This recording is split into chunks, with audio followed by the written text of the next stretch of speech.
meeting in Oman. ILTV's Steve Leibowitz has the latest. Overnight, Iranian Foreign Minister Abbas Araghchi issued a statement reading, "Nuclear talks with the United States are scheduled to be held in Muscat at about 10 a.m. Friday. I'm grateful to our Omani brothers for making all necessary arrangements." A U.S. official also confirmed the talks. The move follows Iran's successful effort to shift the talks from Turkey to Oman and to limit participation to the U.S. and Iran without other Arab and Muslim nations joining. The Iranians insist that the talks will be limited to the nuclear issue and will be a continuation of talks held with the U.S. in the past. According to reports, Turkey had brokered a clear framework for talks in Istanbul, including a direct U.S.-Iran track focused on the nuclear program, alongside a broader regional track dealing with Iran's ballistic missiles, support for terror groups, and human rights abuses during recent protests inside Iran. U.S. President Trump has said the U.S. remains open to talks, but has warned of grave consequences if Iran does not halt its nuclear weapons pursuits and support for regional proxies, a message targeted directly at Khamenei and the Iranian leadership. Last night, Trump said Tehran's Supreme Leader Ali Khamenei should be very concerned, warning Iran against building new nuclear facilities, but stressed that negotiations were still underway. Should the Supreme Leader in Iran be worried right now? I would say he should be very worried, yeah. He should be. As you know, they're negotiating with us. I know they are, but the protesters have said, you know, where are the Americans? You promised them we would have their back. Do we still have their back? Well, we've had their back, and look, that country's a mess right now because of us. We went in, we wiped out their nuclear. So that's the question. If we wipe them out, we have peace in the Middle East. Yeah. If I didn't take out their nuclear, think of it. If we didn't take out that nuclear, we wouldn't have peace in the Middle East, because the Arab countries could have never done that. They were very, very afraid of Iran. They're not afraid of Iran anymore. What's the deal about? I mean, if there's no more, are they trying to restart the nuclear program? Well, I heard that they are, and if they do, and I let them know, if they do, we're going to send them right back and do their job again. So your understanding is they tried to restart it, and that's why you're threatening force? They tried to go back to the site. They weren't even able to get near it. There was total obliteration. But they were thinking about starting a new site in a different part of the country. We found out about it. I said, you do that, we're going to do very bad things to you. A U.S. official stressed that any agreement must be real and not a return to past deals that failed to restrain Iran. Another warned that if a deal is not reached quickly, other options, including military action, remain on the table. Meanwhile, U.S. envoy Witkoff held a high-level meeting in Tel Aviv last night with Prime Minister Netanyahu, Defense Minister Katz, IDF Chief of Staff Eyal Zamir, Mossad Director David Barnea, and other senior officials. Israel presented its latest intelligence on Iran's nuclear and ballistic missile programs and warned that Tehran is stalling and acting in bad faith. According to reports, Witkoff responded that the U.S. understands Israel's red lines and is not pursuing an agreement at any cost. Well, joining us now to discuss the U.S.-Iran talks is David Makovsky, a senior fellow at the Washington Institute for Near East Policy and director of the Koret Project on Arab-Israel relations. Thanks so much for joining us today, David. Great to have you with us. To start, the negotiations are now set to take place tomorrow. But with the regime rejecting talks on core issues like ballistic missiles, I know we've seen already a back and forth about that. I guess the question would be, what's the point of having negotiations if all those issues aren't really on the table?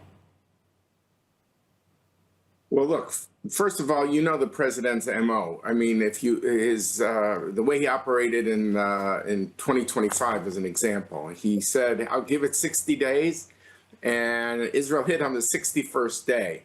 So if he's going to act militarily, he's always going to want to show that he first tried diplomacy.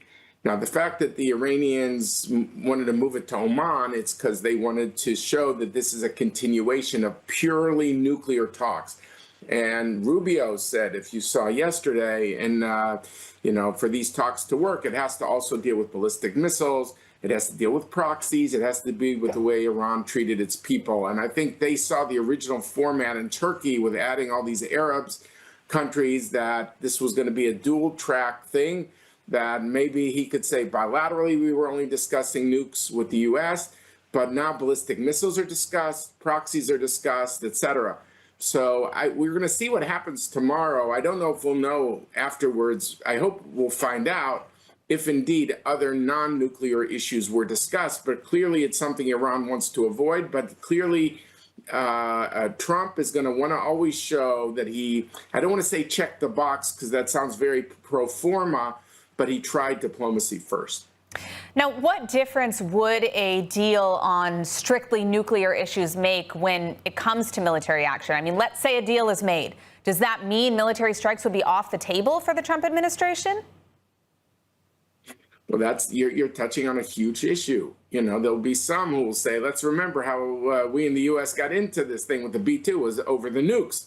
And Israel will say the nukes are a piece of it, the issue of the 400 kilo enriched stockpile that is there from still that B-2 attack. But frankly, the enriched part is no less. I mean, the ballistic missiles is very critical. And by the way, not just for Israel. We're always thinking about Israel, which is right, but that's over 1,000 kilometer range. But they're ballistic missiles that can hit American bases, American Arab allies. You know, the U.S. should be interested in this for reasons that even go beyond Israel. Well, you know, some have suggested, as you alluded to, that perhaps the entire negotiations are somewhat of a ruse for military action for President Trump. What's your response to this? Is that possible? No. I don't think that's fair. I think he truly would like to solve things diplomatically. Everything you see, he'd say, well, if I could do this, I could avoid killing people. You know, he does think that way. I saw a clip of Vance giving an interview last night, but saying if it comes down to military force, these people could not have nukes. And so you're touching on the core question, which is, you know, what if the Iranians are responsive on the nuclear issue, but are non-responsive elsewhere? Will that shift the internal debate around Trump? And it could. We just don't know enough. Israel is definitely trying to weigh in here by saying, no, it's not enough. Even if they give you the stockpile, it's not enough because the ballistic missiles, they are reconstituting them. Yes, not at the pace, but, I was briefed when I was in Israel in December, but it is being reconstituted, even if it's not at the same pace, but it is happening. And we saw how accurate these missiles are and how lethal they are. And so, I'm a bit worried that the Iranians are looking for the weak spot in the American debate and saying, oh, okay, what if we're responsive on nukes and then we're not responsive anywhere else, but then we split the camps around Trump? I do wonder if that's where it's going. Well, you know, I do have to ask, you mentioned... By the way, sometimes, I'm sorry, if I could just say very briefly, I don't want to give the Iranians too much credit because I do think above all they want to play for time. And above everything else, and I'm not assuming any sincerity on their part. So I'm not here to say that they are definitely going to come through on this. I don't want any of your viewers to say that I think that they are being responsive. I think they want to be tactical and maneuver and play out the clock wherever they can. Absolutely. I think that was clear. I don't need to worry about that too much. But I do want to ask as a final question, I mean, at what point is avoiding war negative? I mean, we're talking here about an explicitly genocidal regime, repeatedly pledged to wipe Israel and the U.S. off the map. They just murdered 40,000 people. So what is the breaking point here? No, I think that's a great question. Look, I do see what happened in June 2025 as a key MO to look at, which is Trump gives diplomacy X amount of time. He said to reporters, it didn't get a lot of play in the United States, but I saw the clip where he told reporters this week, I gave the Iranians a deadline. We don't know where the deadline is. You know, I could be cute and saying, look, the holiday to end the war, the 47th anniversary of the revolution ends February 11th. The next Iranian holiday is March 20th, which is Nowruz, the Persian holiday of New Year's. And I noticed that timetable happened to fit what Eyal Zamir told reporters somewhere, that there's a 2 to 8 week window here. So, I mean, somewhere between February 11th and March 20th, I think it's safe to say, would be somewhere in that window. I don't want to claim that I know what Trump said, and if I knew, I probably couldn't say, because I want to be careful on those things. But I don't believe it's an open-ended process at all. And we know exactly what this regime is and how much suffering it has caused its own people and is destabilizing in the Middle East. So I think the president knows that too. So this debate is going to have to come to a head fairly soon. All right. Well, we'll continue to update on the progress of those talks and beyond in the coming weeks and months. Thank you so much for joining us today, David Makovsky. Always delighted to be with you.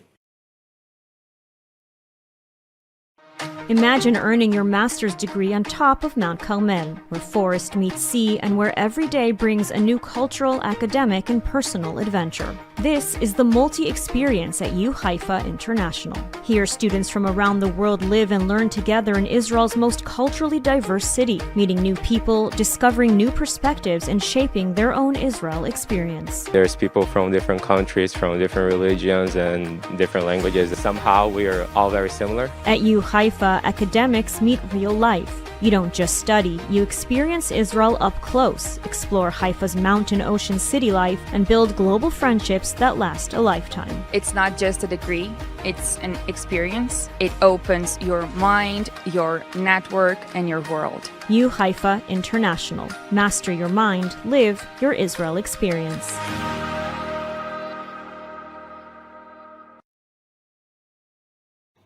Well, in a series of precise intelligence-driven strikes, the IDF and Shin Bet have eliminated 3 senior terror operatives from Hamas and Palestinian Islamic Jihad, all directly linked to the October 7th massacre, the murder of Israeli soldiers, the holding of hostages, and recent attacks on IDF forces. ILTV's Devil Klein has the full story.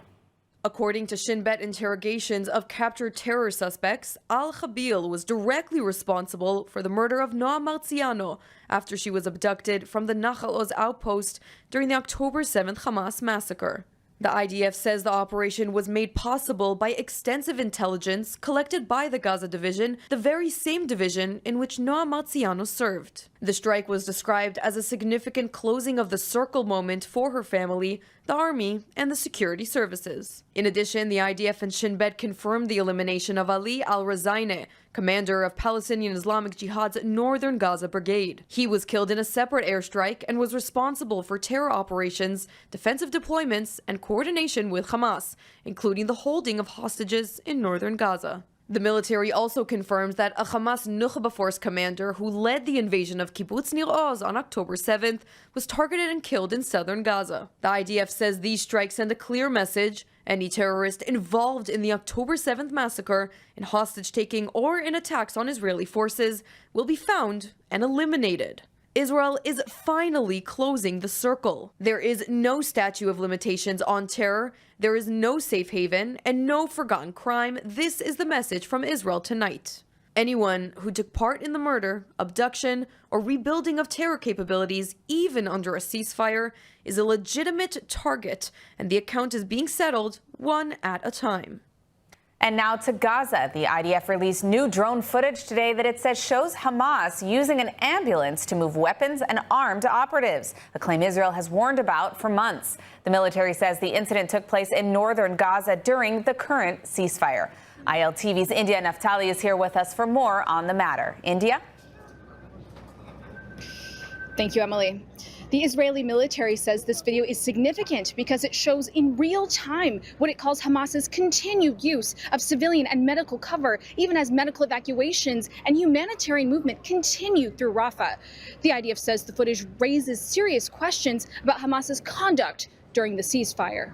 The IDF says routine drone operations in the Jabalia area of northern Gaza captured Hamas gunmen using an ambulance to transport weapons and operatives. According to the military, the transfers took place between a hospital and a school, both civilian sites. The army calls the video clear visual evidence of what it describes as Hamas's systematic abuse of humanitarian and medical infrastructure and a direct violation of international law. The IDF says that since the ceasefire began, Hamas has continued to breach the agreement, using the pause in fighting to rebuild its military capabilities. Israel has long accused Hamas of embedding its operatives within civilian areas, including schools, hospitals, and ambulances, a tactic the military says endangers civilians and complicates humanitarian efforts. Meanwhile, medical evacuations continue at the Rafah crossing from Gaza into Egypt. Yesterday, there was a brief halt in evacuations due to security issues in the Rafah area, but the evacuations have since resumed. The military says the footage highlights a core challenge in Gaza right now. How do they expand humanitarian access while preventing Hamas from using civilian cover to rearm and regroup? Israeli officials say that balance remains central to every decision moving forward. Emily? All right, thank you, India, for that update. Now, Israel's security forces say the law is being enforced on all fronts tonight against Palestinian terror cells and against extremist Jewish violence. We have more from ILTV's Steve Leibowitz. Police and the IDF are investigating an alleged arson attack and acts of vandalism carried out early this morning in the Christian Palestinian town of Taiba. According to Khan News, a car was set afire and Hebrew graffiti was sprayed on a wall, including the word revenge and the slogan Am Yisrael Chai. Security camera footage published by Khan and shot around 5 a.m. shows 3 masked individuals arriving at the scene and then fleeing shortly after. Later in the day, extremists were reported to have entered the nearby village of Burqa, where a man was assaulted. Additional incidents were reported near Nablus, where a woman and her daughter were hospitalized following an attack. Israeli police and the IDF say all incidents are under investigation and emphasize that violence by Israeli civilians is a criminal offense and will be dealt with according to the law. At the same time, the IDF stresses that counter-terror operations are continuing around the clock. Overnight, in a targeted anti-terror operation in the Binyamin Brigade area, fighters from the Duv Davan unit operated in the Al-Amari village. 2 armed terrorists involved in activity during the war were arrested without casualties and transferred for interrogation by security forces. In a separate incident, a 28-year-old man was shot in the leg by IDF forces in Jenin while riding a motorcycle. The IDF has yet to comment. The Army says operations will continue proactively throughout Judea and Samaria against Palestinian terror networks and against any illegal violence that undermines security and the rule of law. Security officials stressed tonight there is zero tolerance for terrorism and for extremism from any side. ILTV is partnering with Regavim to spotlight one of the most critical issues facing Israel today, the protection of our national land and resources. Regavim works on the ground in the courts and in the Knesset to expose illegal land seizures, defend the rule of law, and safeguard Israel's heartland, especially in Judea and Samaria. If you want real data and a deeper understanding of what's happening beyond the headlines, scan the QR code on your screen or visit regavim.org and sign up for their newsletter. Learn how you can play a role in safeguarding the land of Israel. This week, the IDF presented the main points of a new General Staff directive regulating the service of ultra-Orthodox soldiers in the IDF, along with the goal of allowing them to serve while maintaining a religious lifestyle. But this is amid a tense political backdrop over Haredi conscription that is threatening to tear Netanyahu's coalition apart. Our correspondent Alec Pollard is here with us to help break it down. Alec, what can you tell us? Right. So there's a new directive that's out that's supposed to make it easier for the ultra-Orthodox to live their lifestyle while serving in the IDF. There are already a lot of measures in place, like kosher food, you have time to pray and all that. But now there's the Mehadrin kosher food, which is the more strict version. Segregation, men and women, make sure that the men serve alone, women serve alone, and also have like those extracurriculum activities, like Torah studies and things like that, so that they can maintain that lifestyle more easily. But it needs to be said that regardless of these extra measures, there still is significant resistance against it inside the ultra-Orthodox community. There are also a lot of people, I was speaking earlier with Yanki Farber, as a Haredi journalist, who was saying that some people, they only go in the military because there's more enforcement now, so that if they don't go, then they can get maybe even arrested, but can't leave the country, can't do a bunch of, get a driver's license, a bunch of things like that. So there's still tremendous opposition, big protests that we've been seeing in recent weeks as this new compromise bill is being put forward. So despite attempts to make it easier for them, still The ultra-Orthodox communities in Israel, by and large, very much against conscription. Chief rabbis very much against conscription. And it's going to be a difficult process and a threat to Netanyahu's coalition. Absolutely. Sounds like an uphill battle. Thank you for that update. Well, Melania Trump, the First Lady of the United States, doesn't often take center stage, with husband Donald Trump trailblazing the current peace efforts in the region. But nonetheless, Melania Trump takes her own initiatives, meeting former Israeli-American hostages Keith and Aviva Siegel into the White House. ILTV's Devil Klein has more.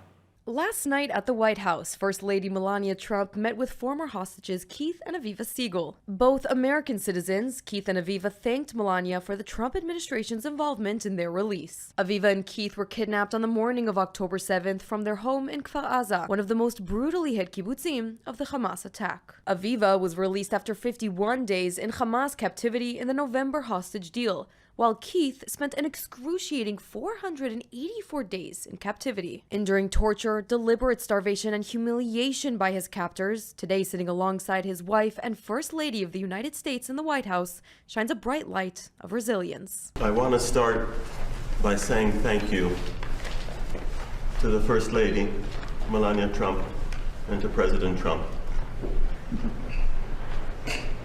I want to thank you for being a caring, compassionate person and for supporting and helping Aviva.